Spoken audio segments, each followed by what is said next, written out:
वालेकुम तमाम भाइयों दोस्तों, उम्मीद करता हूँ सब दोस्त खैर वफियत से होंगे और अपने शौक़ में ज़बरदस्त और मस्त होंगे। भाईजान, आज आप दोस्तों के लिए एक बहुत ही अपना अच्छा बटेर का शौक़ कराने के लिए हाज़िर हुआ हूँ। बहुत ही माशाल्लाह मेरा अच्छा बटेर है, लड़ाइयाँ की हुई हैं, बहुत अच्छी दानेखोरी करता है। दानेखोरी भी आपको दिखाता हूँ और बटेर की कसरत किस तरह देनी है, बटेर की दानाखोरी को किस तरह अच्छा करना है, वो इंशाल्लाह सब आपको इस वीडियो में बताऊंगा। तो वीडियो में देखें और एंजॉय करें। ये माशाल्लाह मेरा बटेर है,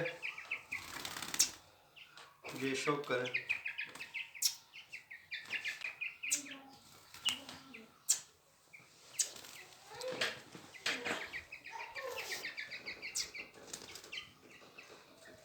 तो माशाल्लाह अब तो मैं इस तरह हूँ, जब मैं उठता हूँ तो माशाल्लाह ये जब मैं खड़ा हो जाता हूँ तो ये भी इस तरह ऊपर आता है मेरे। माशाल्लाह बहुत इसने मेरे साथ संगत बनाई हुई है बटेर ने। माशाल्लाह मेरा बहुत ही अच्छा बटेर है, तो आप भी इसकी दानेखोरी देखें।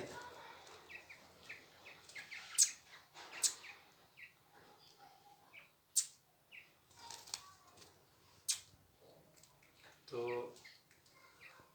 अगर आपने भी बटेर को इस तरह तैयार करना है तो इंशाल्लाह ये वीडियो देखें, आपको भी तरीका बताऊंगा। इंशाल्लाह आपका बटेर भी इसी तरह खुशहाल हो जाएगा और हाथों पर इस तरह आएगा।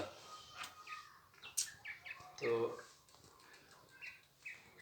ये है मेरा बटेर, माशाल्लाह बहुत ही अच्छी फाइटें की हैं इसने, बहुत ही अच्छी लड़ाई का बटेर है।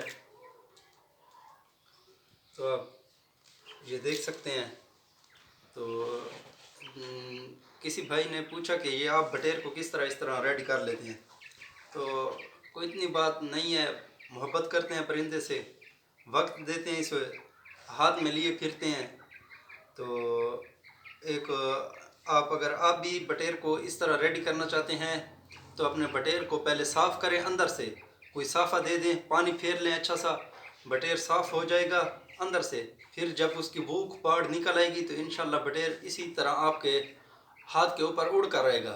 तो इससे फ़ायदा ये है कि बटेर का डबल ज़ोर लगता है और बटेर की कसरत डबल होती है, और बटेर इससे उसकी परों की फ्लेक्सिबिलिटी ज़्यादा होती है। तो फ़ायदा ये होता है कि जब हम बटेर को खुद भरी देते हैं तो वो इससे बटेर की रज़ा नहीं होती, तो वो बटेर हम उसे अपने लिए दे रहे होते हैं वो भरी, तो उसे वो मज़ा नहीं आता। जब ये बटेर उड़कर खुद आता है इस तरह हाथ में तो इससे इसका डबल ज़ोर लगता है और इसकी डबल कसरत होती है। तो इंशाल्लाह ये मेरा बटेर था और इसकी ये तैयारी थी जो आपको बता दी, तो दानेखोरी भी आपको दिखानी थी। तो इंशाल्लाह अगली वीडियो में मिलेंगे, तब तक के लिए अल्लाह हाफ़िज़।